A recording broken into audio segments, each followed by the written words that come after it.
معزز دوستو، السلام علیکم۔ آج ہم اور آپ ایک ایسے نظریہ پر بحث کر رہے ہیں جو کئی صدیوں سے حل طلب چلا آ رہا ہے۔ نظریہ ارتقاء کے صحیح ہونے یا صحیح نہ ہونے کے بارے میں ہم بعد میں گفتگو کریں گے۔ فی الحال ہم اس نظریہ کے خالق کے بارے میں ایک مضبوط اور کھلی بحث کرنے کا ارادہ رکھتے ہیں۔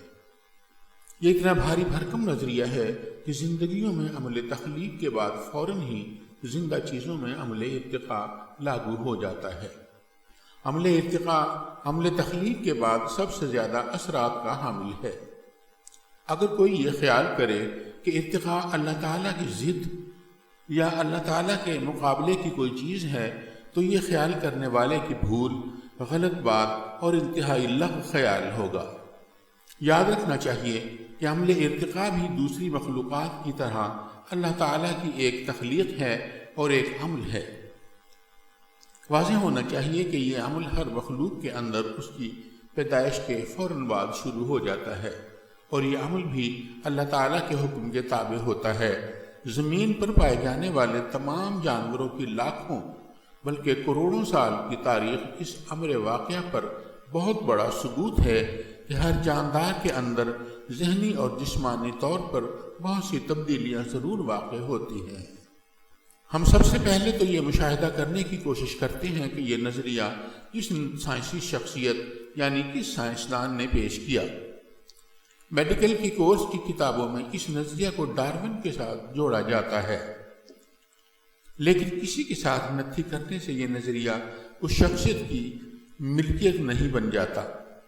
جہاں تک میری معلومات کا تعلق ہے، چارلس رابرٹ ڈارون ایک جیولوجسٹ کے ساتھ ساتھ بیالوجسٹ بھی تھا۔ 12 فروری 1809 عیسوی میں برطانیہ کے شہر شروزبیری میں پیدا ہوا اور 19 اپریل 1882 عیسوی میں فوت ہوا۔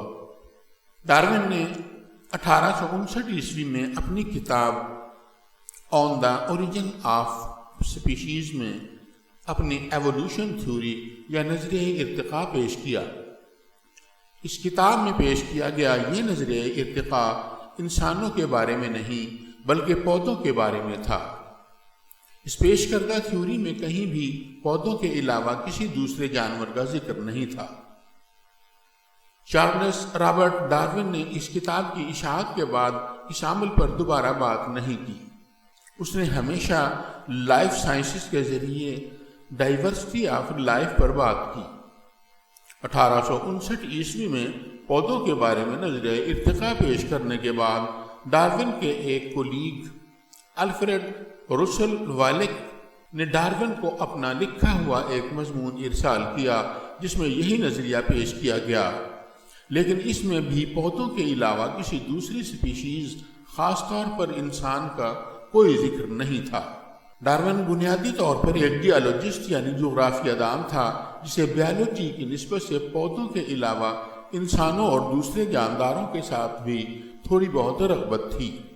اس کے والد کے بیان کے مطابق وہ ہر وقت بوٹینیکل گارڈن میں گھسا رہتا تھا۔ اسے انسانوں کی نسبت پودوں میں زیادہ دلچسپی تھی۔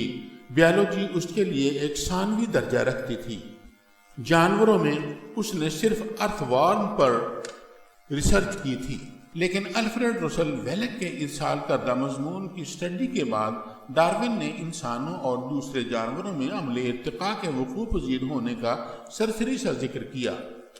اس کے دنیا سے چلے جانے کے بعد اس نظریہ کا یورپ میں اس قدر پرچار کیا گیا کہ چند سالوں کے اندر اس نظریہ کی شہرت دور دور تک پھیل گئی، اور اس نظریہ ارتقاء کو نیچرل سلیکشن یعنی قدرتی انتخاب اور ڈیسنس ود موڈیفیکیشن یعنی عمدگی کے ساتھ تبدیلی یا ترمیم کے ساتھ نسل کا چلنا جیسے نکات کے ساتھ پیش کیا گیا۔ یہ نظریات یورپ میں پھیلائے جاتے رہے اور یورپ سے متاثرات اور یورپ کے علم کو حرف آخر سمجھنے والے لوگ بشمول مسلمان اس نظریہ کو اختیار کرتے چلے گئے۔ اس میں کوئی شک و شبہ نہیں کہ اس کرۂ ارض پر زندگی پیدا کرنے کے بعد رب کائنات نے اپنی مخلوق میں عمل ارتقاء کا اجرا کیا اور اس کے تحت زندگی کا پہیہ رواں دواں ہونے لگا۔ لیکن حقیقت یہ ہے کہ یہ نظریہ یعنی عمل ارتقاء کی موجودگی کا اعلان ڈارون سے تقریباً 1000 سال پہلے جاہز نامی ایک مسلمان مفکر نے کر دیا تھا۔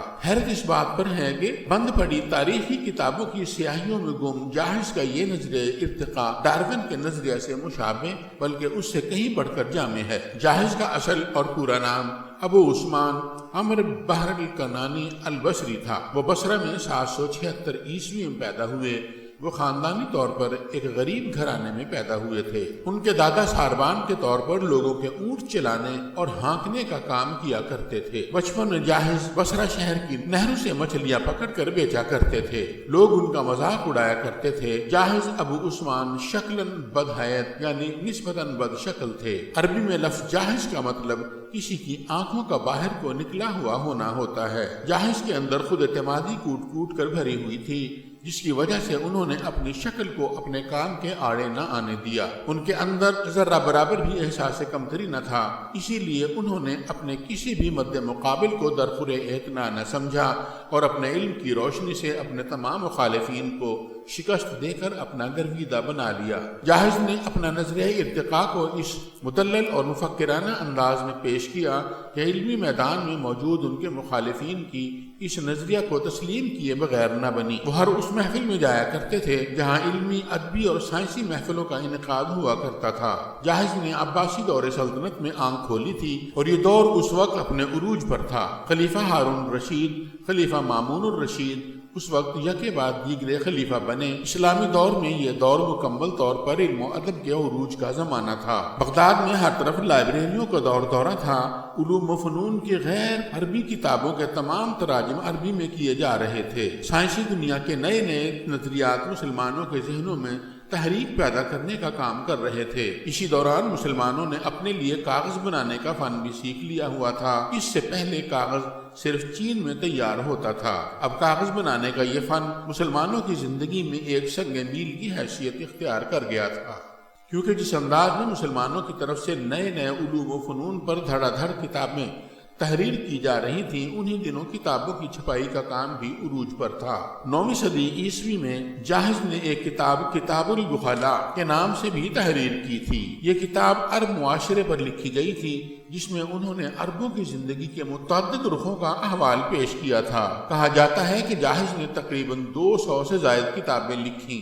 ان تمام کتابوں میں سب سے زیادہ پرلطف اور دلچسپ کتاب الحیوان نامی کتاب ہے۔ کہا جاتا ہے کہ آج کا ویکیپیڈیا بھی نہیں اسی طرز کا مواد پیش کرتا ہے جیسا کہ جاہز کی کتاب الحیوان میں پیش کیا گیا ہے۔ یہی وہ کتاب ہے جس میں جاہز نے اپنا نظریہ ارتقاء بھی پیش کیا ہے۔ جاہز کے نظریہ ارتقاء کے عین مطابق تمام جاندار اپنی زندگی کی بقا کی خاطر اور خوراک تک بآسانی رسائی کے لیے اپنے تئیں مکمل کوشش کرتے ہیں۔ انہوں نے اپنی کتاب الحیوان میں تقریباً 350 جانوروں پر بحث کی ہے۔ انہوں نے تحریر کیا ہے کہ ہر جاندار اپنی زندگی کی بقا کی خاطر پوری اور مکمل کوشش کرتا ہے۔ اسی کوشش کی وجہ سے کئی جانور ایسے بھی ہیں جنہیں ہم درندے کہتے ہیں، اور کبھی دوسرے جانوروں کو خوراک بھی بنا لیتے ہیں اور کبھی وہ خود دوسرے جانوروں کی خوراک بن جاتے ہیں۔ جاہز کے مطابق سپیشیز کی نسلیں بھی کسی وجہ سے دوسری سپیشیز میں تبدیل ہو سکتی ہیں۔ اس کے لیے ان کو ایک مخصوص ماحول میسر آنا بہت ضروری ہے۔ جاہز کے مطابق ہر جاندار کے اندر اپنی بقا کے لیے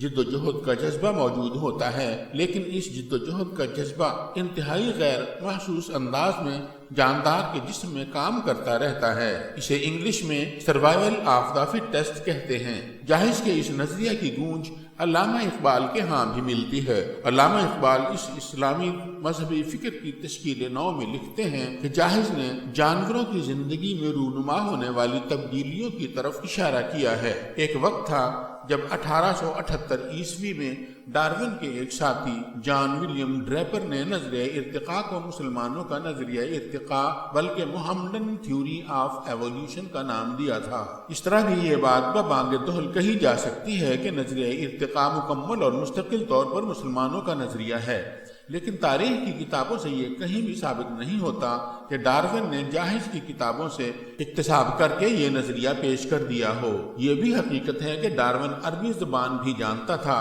لیکن یہ دعویٰ ثابت نہیں کیا جا سکتا کہ انہوں نے جاہز کی کتابیں پڑھ کر نظریہ ارتقاء پیش کیا ہو۔ ضرورت اس امر کی ہے کہ ہم مسلمان اس نظریہ کو صرف اس لیے رد نہ کر دیں کہ یہ نظریہ ایک غیر مسلم نے پیش کیا۔ بلا شبہ یہ ہماری کمزوریاں ہیں کہ ہم اپنے اسلاف کی فرمودہ تعلیمات کا پہرا نہ دے سکے اور ان کی حفاظت نہ کر سکے، ورنہ مسلم اسلاف کی خدمات کو فراموش نہیں کیا جا سکتا۔